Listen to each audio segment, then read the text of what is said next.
Happy Thanksgiving, y'all.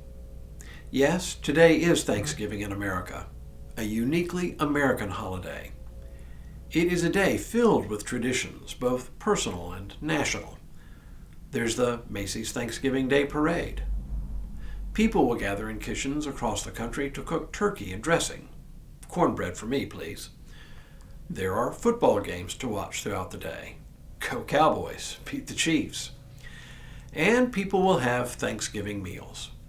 All of which got me to thinking about something that I am particularly grateful for, my family, both the family I have now and the family I grew up with.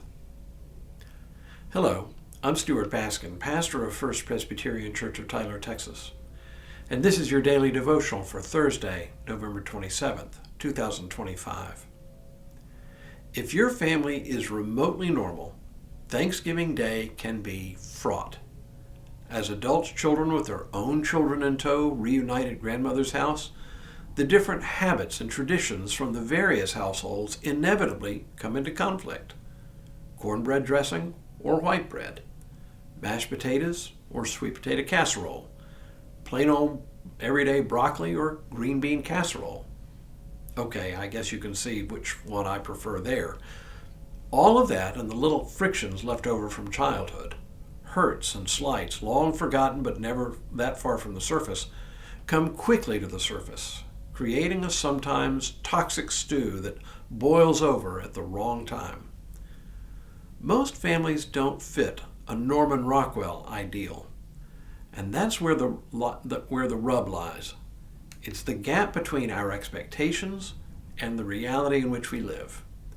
We expect our families to fit into the Rockwell mold, but instead we get a little bit of Alfred Hitchcock mixed in with a healthy dose of Chevy Chase and a side of Peyton Place. I am convinced that sometimes our family squabbles arise out of a sense of disconnect with the sometimes unrealistic expectations and the reality in which we find ourselves, and we express our disappointment in snippy behavior and snide remarks. All of which leads me to something important that I am thankful for this Thanksgiving, and that is my family, both the one I grew up in and the family I have now. I grew up in a large and wacky family. I don't mean that as an insult, but as a descriptor. For example, in my mother's family, my Uncle Tommy gave everyone a nickname, and whether you liked it or not, that name stuck with you for the rest of your life. And in my nuclear family, there was a combination of competition and camaraderie that was sometimes disconcerting and discordant. We weren't perfect, far from it. But in spite of differences and tensions, we remained close.